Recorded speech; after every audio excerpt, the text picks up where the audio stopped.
Magandang araw mga ka-PC Peeps! Happy New Year! Welcome sa panibagong taon at episode ng Consulto. Ako si Doc Ivan Zapanta, isang internist at member ng Philippine College of Physicians o PCP. Kumusta po kayo mga ka-PC Peeps? Kumusta po ang inyong mga New Year? We hope na maganda ang pasok ng inyong 2026. At dahil New Year na, New Year, New You na ba ang mga motto nyo mga ka-PC Peeps? Naisulat nyo na ba ang mga New Year's resolution? Kung ang goal nyo ay healthy living, ay tamang-tama na nandito kayo dahil dito sa Consulto, hatid namin ang makabuluhang talakayan tungkol sa isyong pangkalusugan. Hindi lang yun dahil ang mga guests natin dito sa Consulto ay mga eksperto at miyembro ng Philippine College of Physicians, siguradong maaasahan nyo ang mga payo at impormasyon mula sa kanila. So mga ka-PC Peeps, handa na ba kayo para sa una nating topic ngayong taon? Alam nyo ba na ang buwan ng January ay pinagdiriwang ang Liver Cancer and Viral Hepatitis Awareness and Prevention Month? Kaya naman ang pag-uusapan natin ngayon dito sa Consulto ay tungkol sa liver cancer or cancer sa atay. Ano nga ba ang liver cancer? Sintomas, sanhi, at mga paraan paano maiwasan. Yan ang ating aalamin. At upang tulungan tayong maunawaan ang liver cancer, makakasama natin ngayon ang nagbabalik, ang napakasipag na President ng Hepatology Society of the Philippines. Walang iba kundi si Dr. Jeneline Agkawili Conde. Hello Dr. Jen, Happy New Year! Welcome back sa Consulto. Hello, Doc Ivan. Hello, mga ka-PC Peeps. Happy New Year po sa inyong lahat. At marami pong salamat sa muling pag-imbita sa akin dito sa Consulto. Okay, kumusta naman kayo, Doktora? Okay naman. Medyo busy, Doc Ivan, no? Dahil ngayong January, based sa Republic Act 10526, we are celebrating the Liver Cancer and Viral Hepatitis Awareness and Prevention Month. Kaya todo-todo ang ating pagpopromote para maiwasan ang hepatitis at ang ibang sakit at para hindi mauwi sa liver cancer. Okay, so natumbok niyo po agad yung gusto kong itanong, Doktora, lalo na dumaan tayo sa matinding handaan last year in December, kaliwat kanang party. Kumusta kaya ang atay natin ito? So, Doc Jen, ano ba talaga ang ibig sabihin ng liver cancer or cancer sa atay? At paano tayo nagkakaroon nito? Doc Ivan, ang liver cancer ay yung pagkakaroon ng bukol sa atay, no? Yun ang ibig sabihin ng liver cancer. So, binibigyan natin ng importansya ang liver cancer kasi pumapang-apat siya sa pinakakaraniwang cancer dito sa Pilipinas. At ang malungkot dito, pumapangalawa siya sa nagiging sanhi kung bakit namamatay ang isang pasyenteng may cancer. Okay, napakagrabe pala na medyo marami po talaga ang may liver cancer sa Pilipinas, no? So, nabanggit nyo na po, Doktora, yung ibig sabihin, tapos yung kahalagahan ng pagkakalam natin sa liver cancer, no? Pero, konting kaalaman lang po para sa ating mga viewers, no? Ano nga po ba ang trabaho o function ng ating atay or liver? So, maraming trabaho ang ating atay sa ating katawan, no? So, actually, it performs 500 functions in our body, no? So, mauubos ang isang buong araw natin, Doc Ivan, kung iisa-isahin natin lahat. So, ang primary function ng ating atay ay una, it helps in the digestion, no? Or tumutulong siya sa panunaw ng ating mga kinain, no? So, gumagawa siya ng bile or yung papaitan na tumutulong sa pagtunaw ng mga tabang kinain natin para pagdating sa bituka is i-absorb na lang. Pangalawa, ang isang karaniwan ding function ng ating atay ay gumagawa ng mga importanteng protina, vitamins, and minerals na tumutulong sa ating katawan. Another is tumutulong siya sa paglinis ng ating dugo or tinatawag nating isa siyang tagasala. Tumutulong siya sa paghihiwalay ng lason sa hindi. Yung lason, yun yung idinudumi natin, no? At yung hindi, yun yung ginagawang energy ng ating katawan. So, marami pang ibang trabaho ang ating atay sa ating katawan. Okay, napakadami at napaka-importante talaga ng liver natin. Pero, may nabasa kasi ko, Doc Jen, no?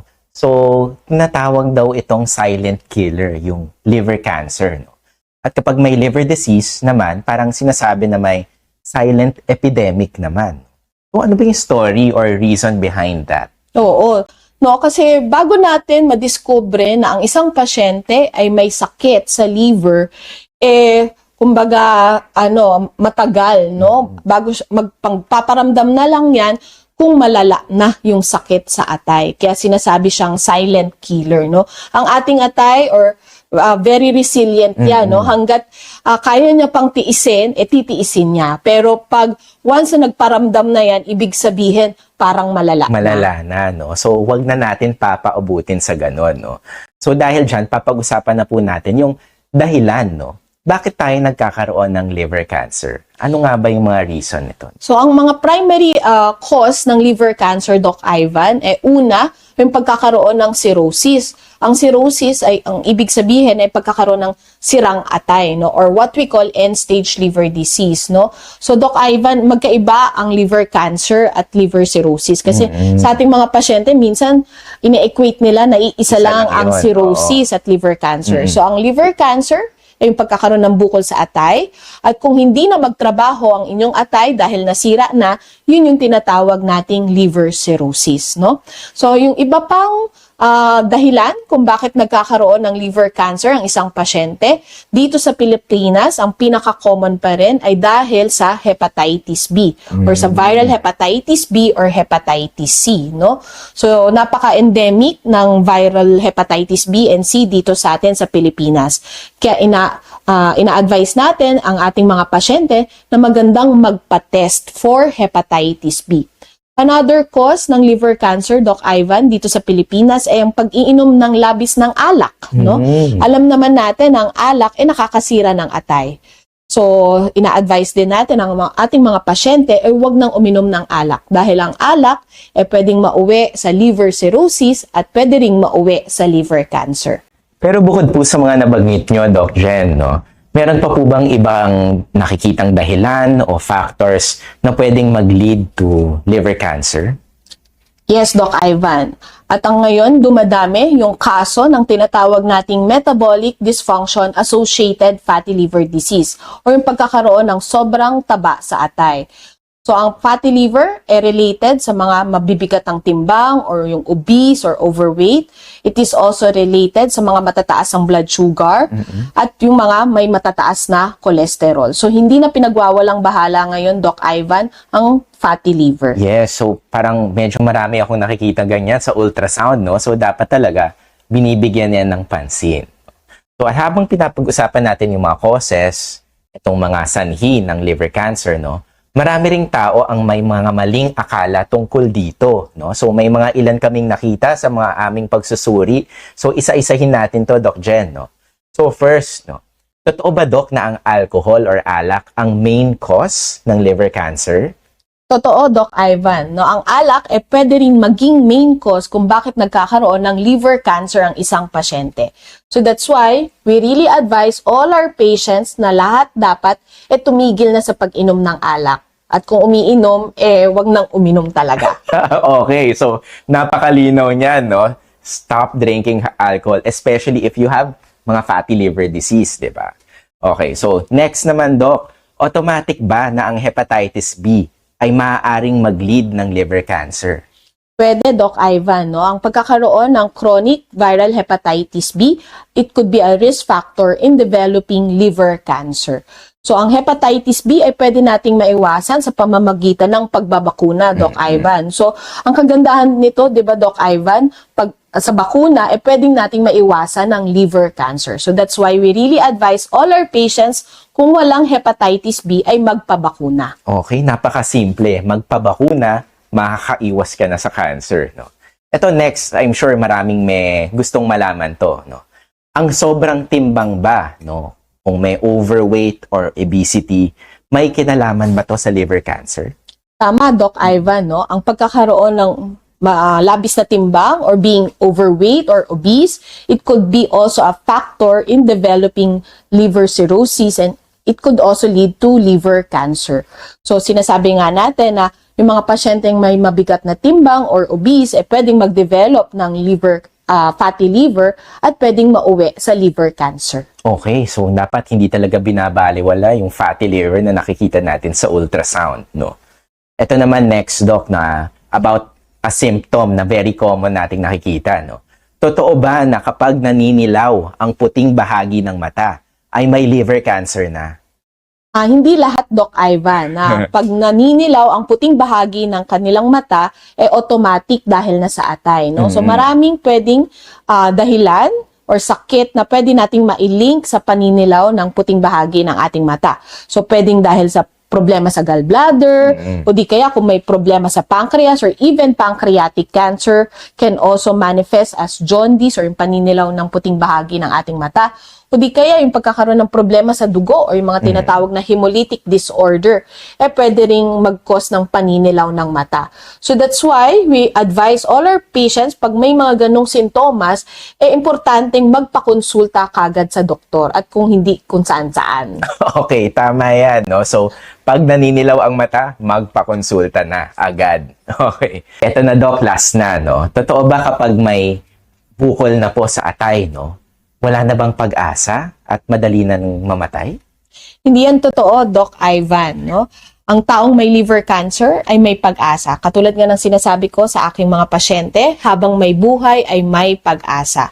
So, ang taong may liver cancer ay marami na po tayong pwedeng i-offer na treatment options na para mapahaba ang kanilang buhay kahit may liver cancer or para gumaling ang kanilang liver cancer. Okay, napakagandang pakinggan yan, Doc Jen. I'm sure maraming viewers natin ang natuwa sa balitang yan, no?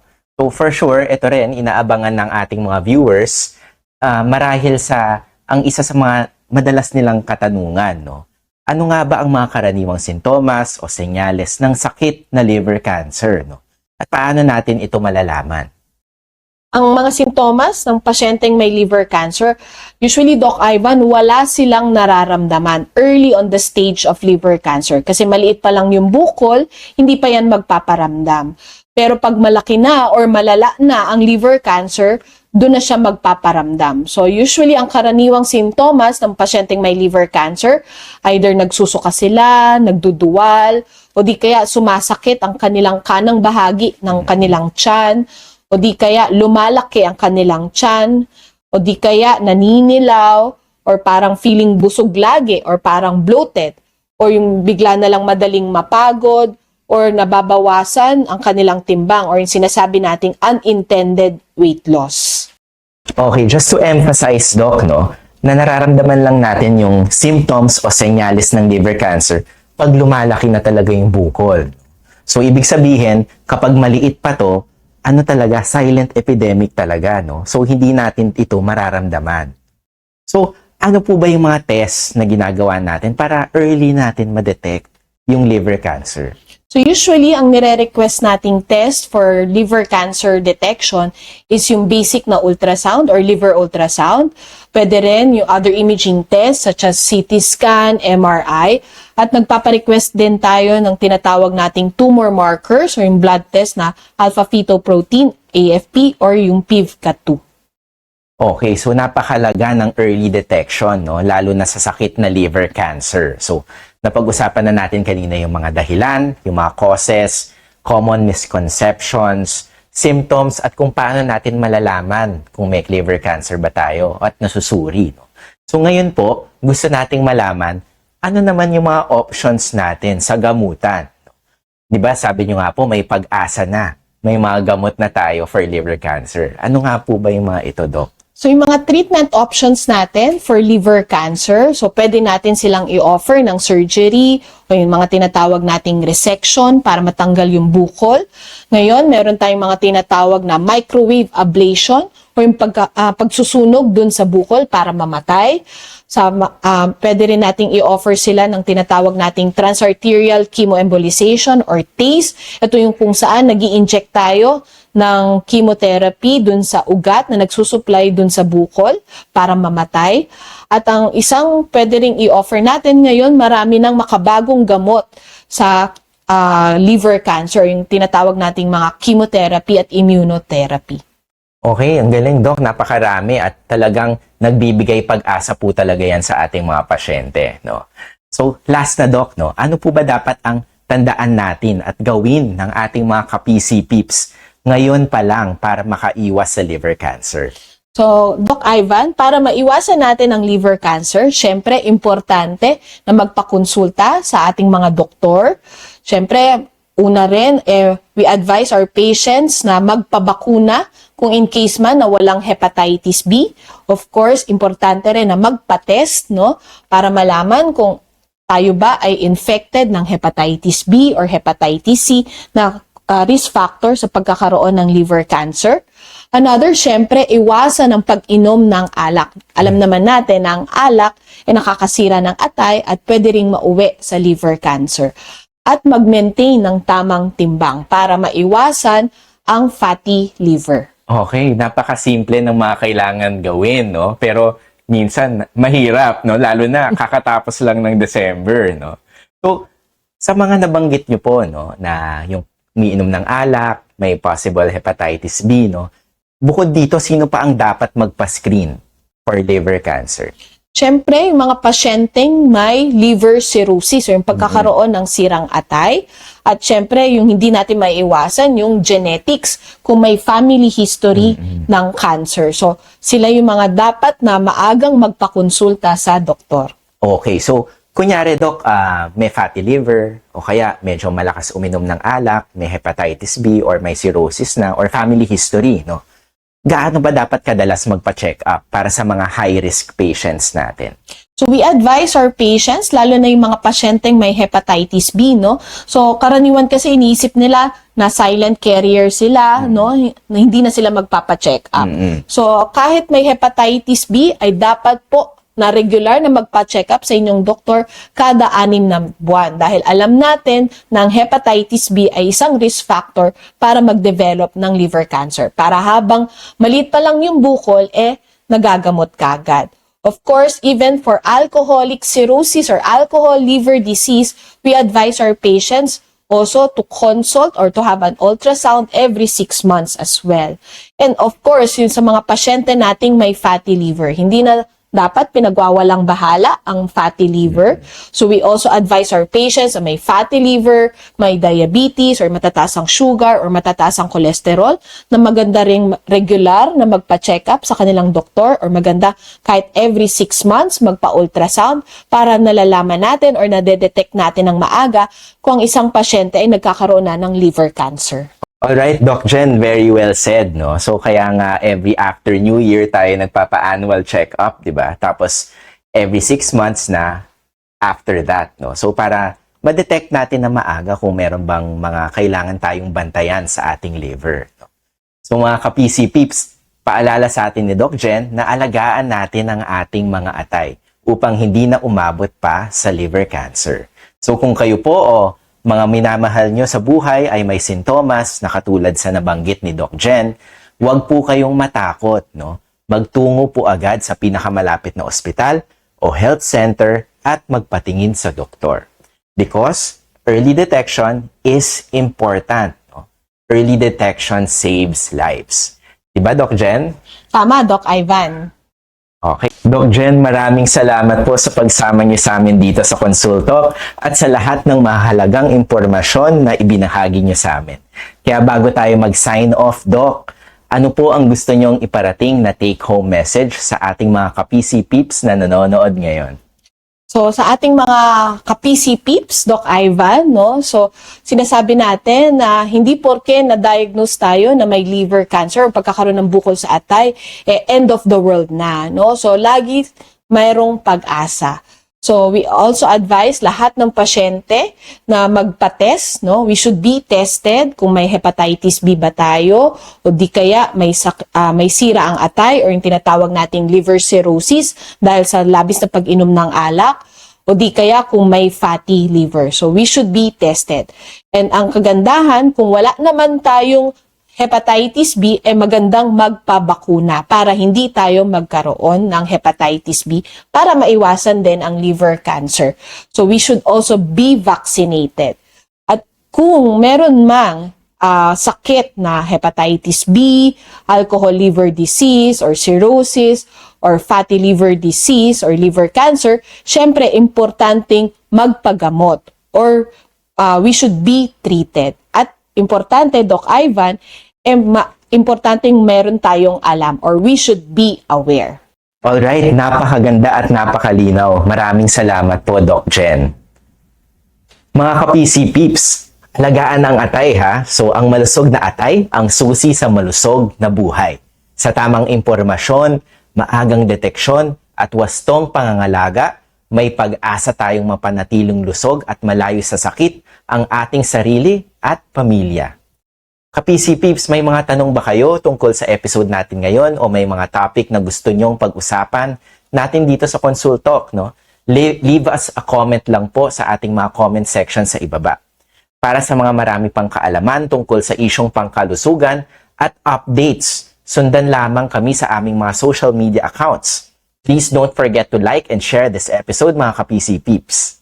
Laging tandaan, be informed, Stay healthy and make smart choices. Paalam and see you soon!